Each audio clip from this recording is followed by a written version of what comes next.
Hi, my name's Mare. Welcome to another episode of the Mareathon. I like to say life's not a sprint, it's a marathon. And in today's video, is that ever true?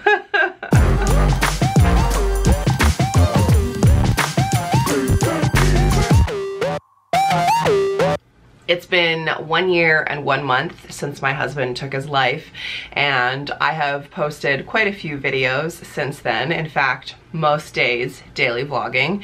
And I've also done videos just like the one we're gonna do today, where I sit down and chat about specific questions I've gotten or specific topics that I really want to share and cover, and things that I think would be helpful.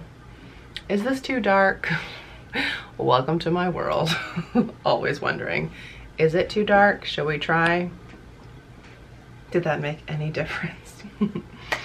So around the time where we were approaching the 1 year anniversary, which was June 9th, and I'm filming this on July 6th, I was, this is like so typical me, in the lobby waiting for a therapy appointment, and a ton of ideas came to me. So I made a note in my phone and I just called it grief video ideas. When I was asking for video questions as we were approaching the 1 year of Jeremy's passing, I got a lot of questions about reflecting on the year and reflecting on what I've learned and sharing said lessons with you. So that's what I'm gonna do. I'm gonna share some of the things that helped me, things that I learned, and even though I have notes, again, as always for me, this is just gonna be off the cuff. So it's gonna be kind of like some tips, some things that worked for me, and things that I learned in this first year, which has been the most impactful year of my life, for sure. If you are new to my channel, hi. I would love it if you joined, if you subscribed. I like to say lace up and subscribe, become a marathoner. There's a link down here below to subscribe to my channel. There's also a link in the description box for a Facebook group where we all share everything. Hang out with your fellow marathoners. We have a good time. That's where I got a lot of these questions, actually. So the first thing that I wrote down when it comes to what I learned this year or what helped me was when I was feeling overcome with emotion, when I was feeling like the grief was hitting, because it definitely ebbs and flows for sure as the months progress, would be to just stop and force myself to list what I was grateful for. There was a lot of times, especially in the very beginning, where I had quite the pity party, and I think justifiably so. Being a young widow, a new widow, a single mom, raising a child with special needs, like, and running a house by myself and a business by myself, like, I definitely could subscribe to the pity party right quick. So when I was feeling like everything was piling on, you know, when you feel like there's one bad thing and then you realize there's another bad thing, and then you're feeling sorry for yourself about that, and before you know it, you're just like really low. Stop myself, catch myself, and force myself out loud to list what I was grateful for, because you always have something to be grateful for. That sounds super cheesy, I know, but I also know that it worked for me. So there were days where my things would be like, I can breathe, I can walk, I can hear, I can see, I have a home, I can afford food for my son, like I was able to have a child, like I am able to have my own business, I have clients that want to pay me to do said business, I have clothes to wear, I have a washing machine. Like literally, it was just some days being grateful for breathing. And I find when you are actively grateful, it is impossible to feel sorry for yourself, because it helps you realize like how good you actually have it, no matter what. And coming from me, I am able to see how good I have it, so I know you can too, no matter what you're going through. So I really encourage you to do that. It doesn't have to be in a gratitude journal. It doesn't have to be in a note in your phone. It doesn't have to be anything like light some incense, dim the lights, namaste. No, I would just stop myself and out loud, like turn off the music in the car and say, you can breathe, you have a son, you have a vehicle. Not everyone has these luxuries. And I found, like right now, I'm like, you have hand lotion. And I find that doing that is a really good way to make yourself present, make yourself realize that you do have something to be grateful for, no matter how small it is, even when you're at your lowest of your lows. Like, you know, days where Thomas would be up early and I wanted to just lay in bed and feel sorry for myself, or days when I was sick, or I had cramps, or I had a migraine and Thomas wanted me to get up and feed him and take him to school. How dare he? That really helped me. This is gonna be more than one video. We're already at 6 minutes. Okie dokes.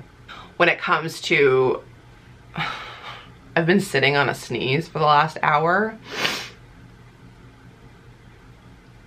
Okay, continue. When it comes to grief, it can be so overwhelming and so all-encompassing that even the smallest thing, as doing the dishes, emptying the dishwasher, loading the dishwasher, doing the laundry, making food, bathing my child, bathing myself, can feel insurmountable, can feel like, how on earth could I ever do this? And for me, as I am single and a widow and a single parent who lives by herself, I just had to say to myself some days, like, a little bit of tough love, like, no one else is gonna do this. You need to get up and you need to do it. And maybe you just do one thing today and that's enough. I really lowered my expectations of housework and cooking. My therapist at one point was like, as long as you and Thomas are eating, I do not care what you are eating. And there was a lot of days where I took that to heart heavily. So there's that aspect of no one's gonna do the work for you. You need to do it for yourself. And there's also the aspect of no one is going to do the work of getting through the grieving process but you. Like, you have seen me in the last year do the work. Therapy, I don't have to list everything. Meditation, yoga, leaning on friends, leaning on myself, finding myself, taking time for myself, journaling, reading. Apparently I am gonna list the things, but no one's gonna do that work for you. And you need to do it. And it's worth it. It's worth doing that work for sure. Something that took me to my knees a lot. Like, and I mean literally fall to my knees, sobbing, can't breathe, crying so hard there's no sound coming out, just like tears rolling down my face. It still happens. Like, it probably happened to me last week. And that's okay. So, you know, that feeling when you can feel like your emotions coming up and you try and suppress it and you try and push it down and you're like, no, no, no, not today, not today, I can't do this. I do that, of course, like when I'm in public and I feel like I'm gonna get upset. But when I'm in the safety of my home or my house, I just let it fly. And that's new for me. Even in private, that was new for me. So, like, it's okay to be sad. It's good to be sad, and it's good to allow yourself to feel those emotions and to let them pour out and to let yourself feel the feels. It's really important.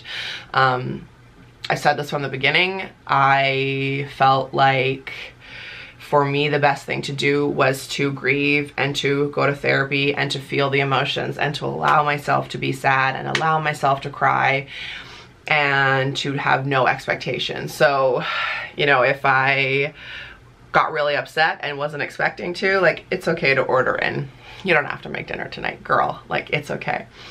And that has really helped me this year, I think, work through the emotions more smoothly than if I was always suppressing them and fighting them.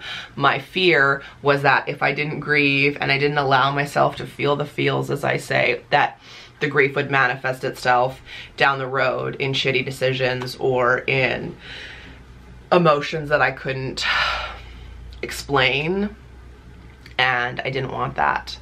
I wanted to feel the feels, grieve, and then set myself up for a positive future.